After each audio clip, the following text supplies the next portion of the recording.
This is the Definitely Uncertain podcast, and I'm Darren Rockman. This week, another in our best of series.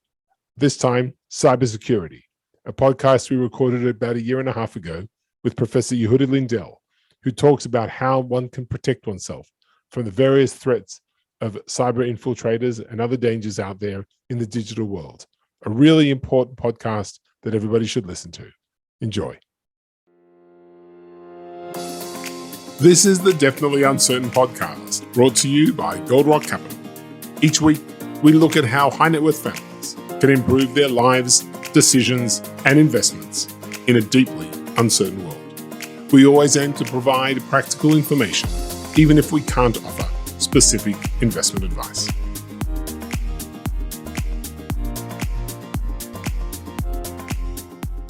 Welcome, everybody, to the Definitely Uncertain podcast. My name is Darren Rockman, and I am a partner at Goldrock Capital, the 20-year-old multifamily office servicing high net worth families in Israel and around the world. Today on the podcast, I am very pleased and excited to have Yehuda Lindell, Professor Yehuda Lindell, I should say. Hi, Yehuda, how are you?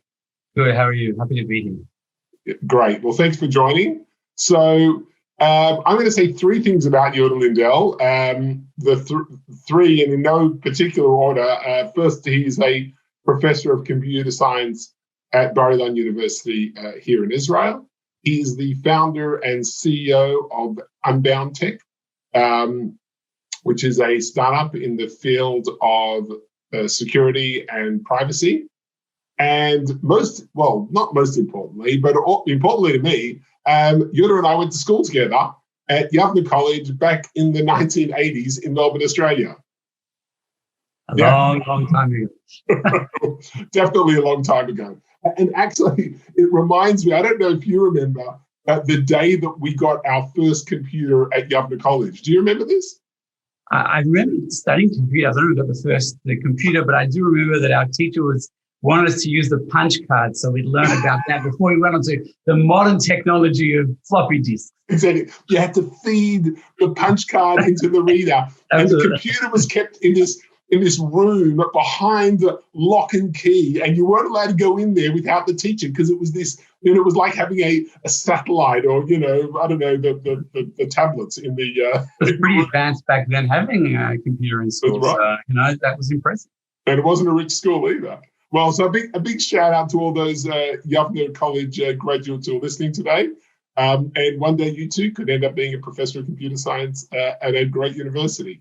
So, Yehuda, let's start with tell us how you got to Unbound Tech and how you got to computer science. What a bit about your story? So my story in computer science, I think you mentioned it, right? I studied it in school. I got really excited about it. I actually had the first Apple Macintosh in 1984. I got that at home. So I was always interested in computers. And I wasn't thinking about the academic route, but in Israel, I did my undergrad, master's, directly PhD at the Weizmann Institute, got interested in cryptography and security. I liked the balance between doing something which has very elegant, pure theory, but is also very applied and very relevant to practice today. And that was my, the way I got into computer science, the way I went into academia. Unbound actually came out of the research that I've been doing in university for years, but I wasn't looking to open a startup necessarily. And actually the story of Unbound relates a little bit to what we're going to talk about later on today. And it goes back to the beginning of it is in 2011, so a long time ago, a good 4 years before Unbound started.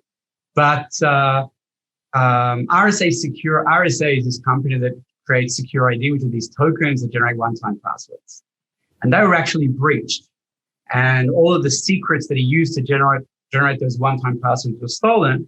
And this was all played down for a while until it turned out that attackers used that breach to break into Lockheed Martin and steal the plans of the F-35. Wow. And that was like, we'll talk about later on why that's related to what's happening now. But that's when I had the first idea that the research that I'm actually doing in university for academic purposes, this is around 2013, 2014, could actually be very relevant to helping in these types of problems. Right.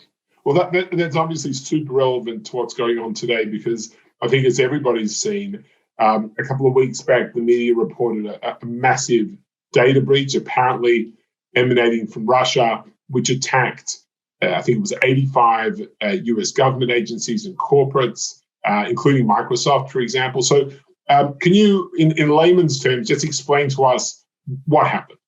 Yeah, so the first thing is you have to understand what a supply chain attack is. And often when we think about attacks, it's actually often helpful to compare cyber attacks to physical attacks. So if I wanted to break into your bank, one thing I could do is try to break directly in and come in with guns and break through the front door and steal your money. That would be like a direct attack. Another thing that I could do is plant someone in the bank to collude with me in order to steal money. And a supply chain attack is something like that. The idea is that I'm not necessarily going to try to break into your systems directly. Rather, what I'll do is I'll plant a backdoor, something in software that enables me to get in something that you buy. And then when you install that, the backdoor is already there and I can break directly into you and get everything that I want. That also explains why I can get into numerous different organizations. So this was a classic supply chain attack where the Orion software that's built by SolarWinds, very popular software for IT administration, had a malicious component built into it by someone external. And then when government agencies and other organizations installed that software, it enabled attackers to get in and then do lots of horrible things.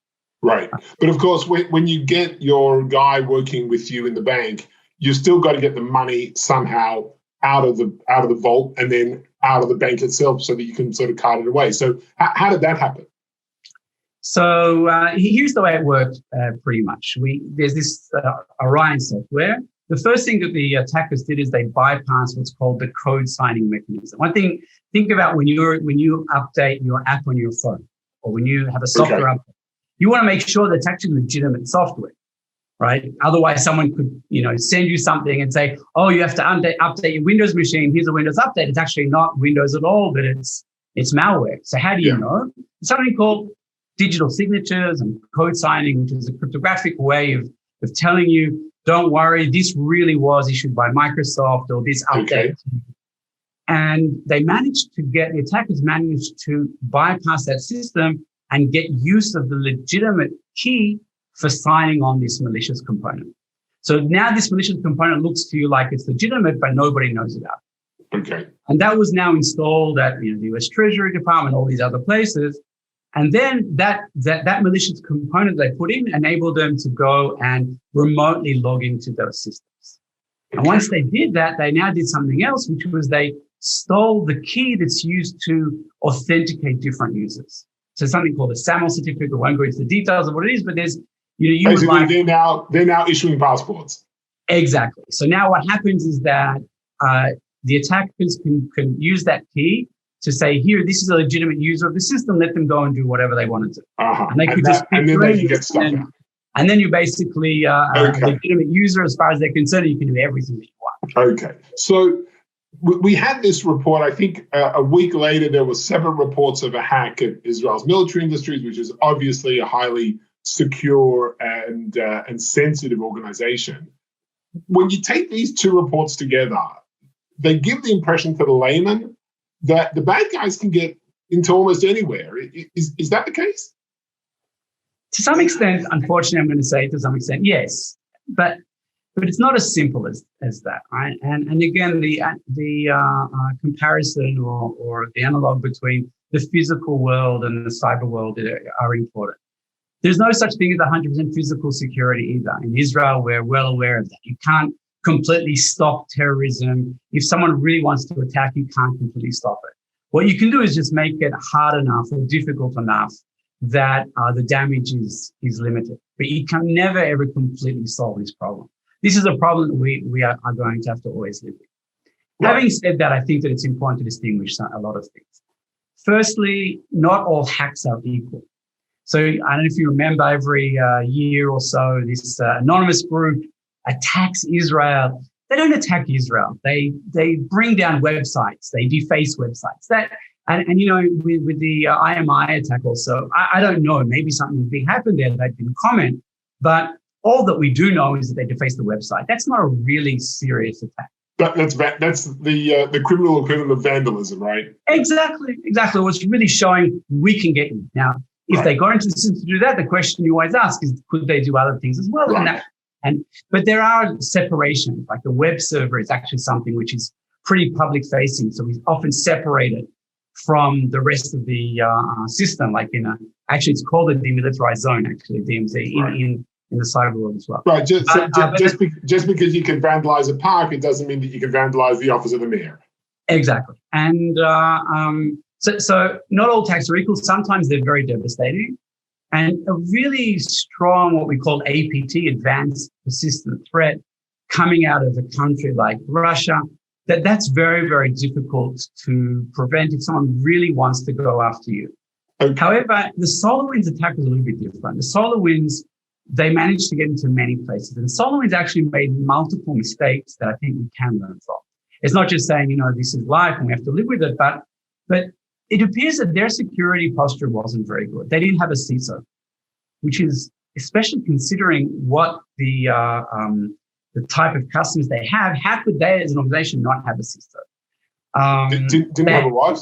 A CISO, is a Chief Information Security Officer.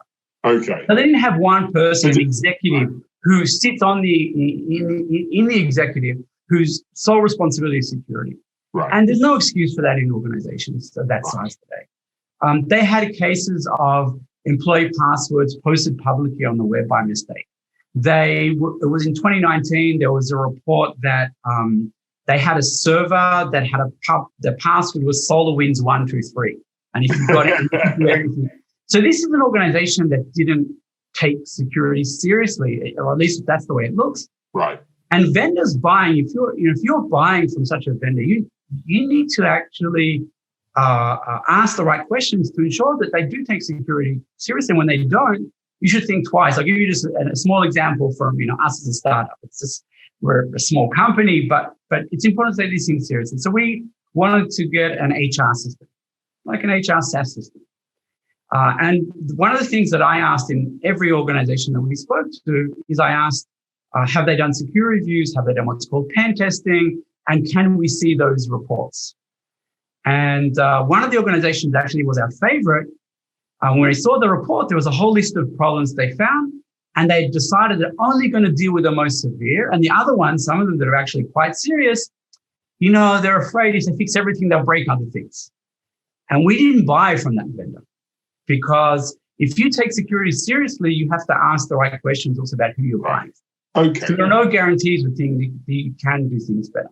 Okay, so now let's turn to some of the concerns that investors and people in the financial world may have. You mentioned before that one of the attacks was on the U.S. Treasury, which is, you would think, the most secure and sensitive financial institutions. So, how secure are banks? How secure? All of our money is effectively digital, except for the stuff we keep, as they say, under the floorboards. How secure are banks? How secure are financial information? And do investors have cause for concern? And what are they? So I think everybody has cause for concern. There's nobody who should be ignoring this problem in general. And if you're concerned, that's already a very good first step. And the reason for that concern is because, in general, apart from the fact that we've seen that it's getting worse and worse, law enforcement relies on two things. It relies on prevention and deterrence.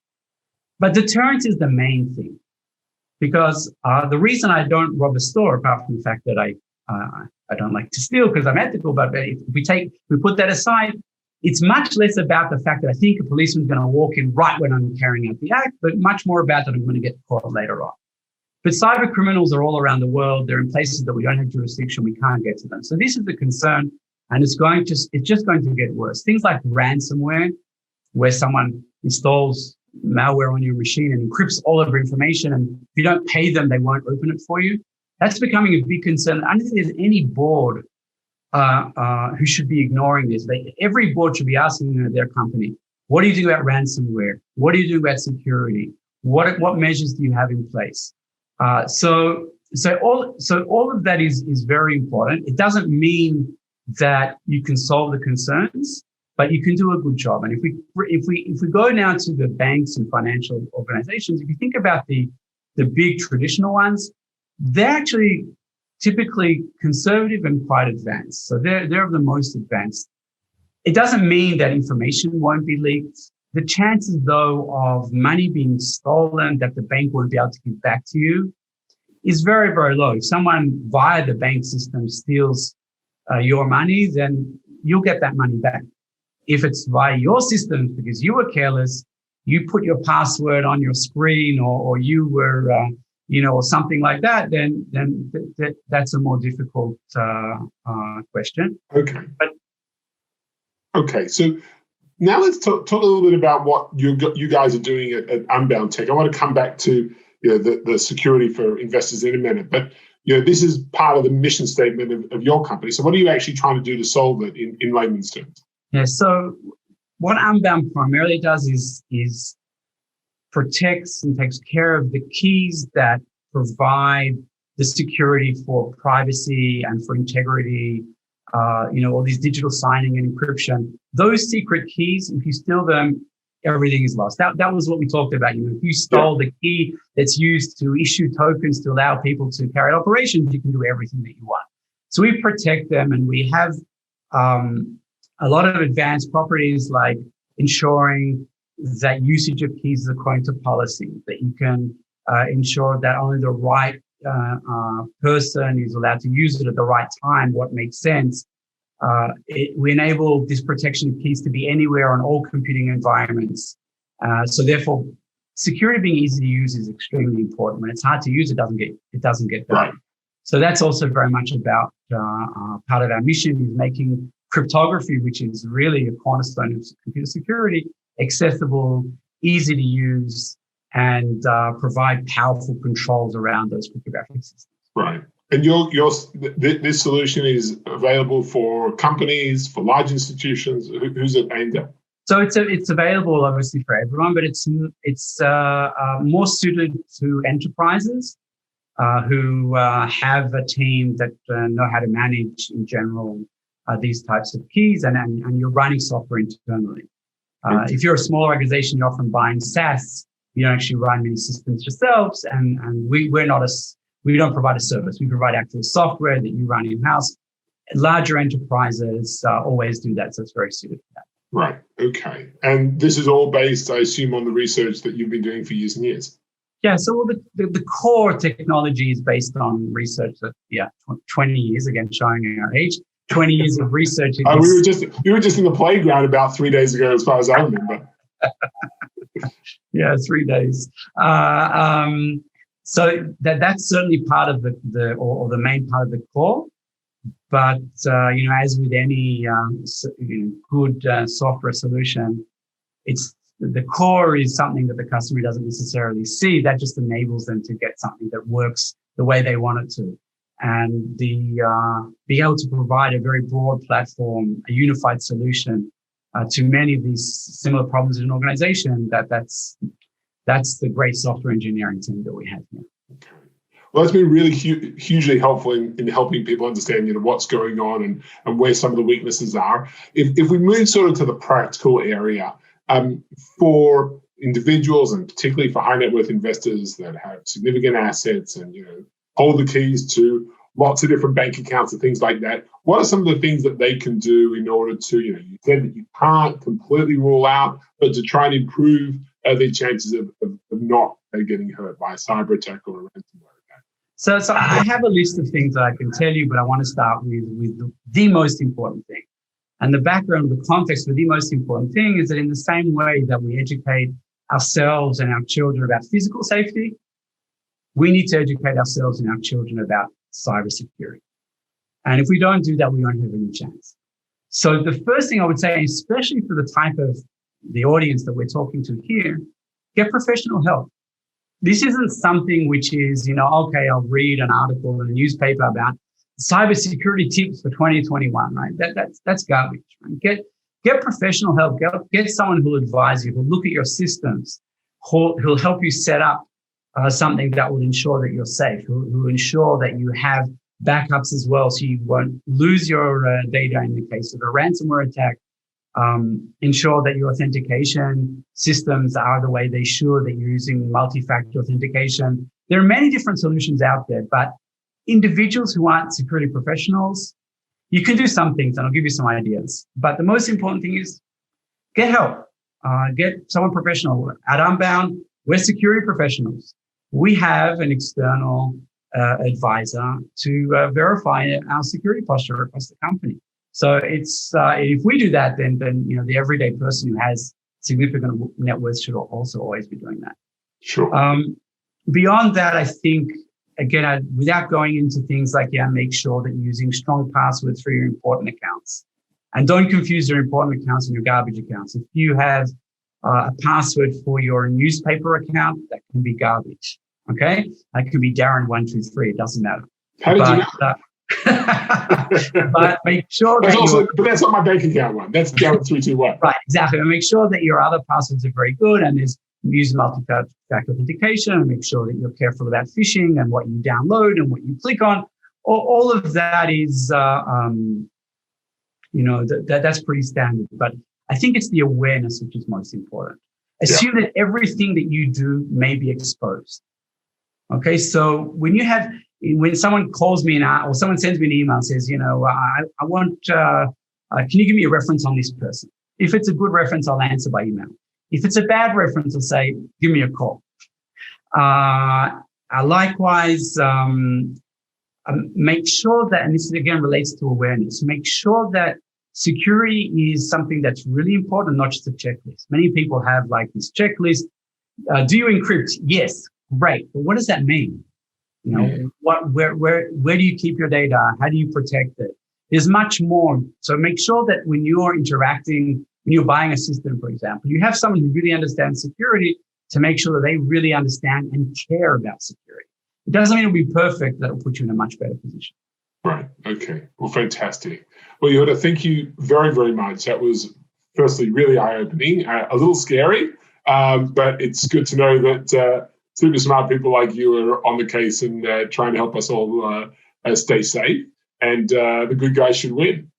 Thank you very much. And best of luck with Unbound. I hope it's a huge success.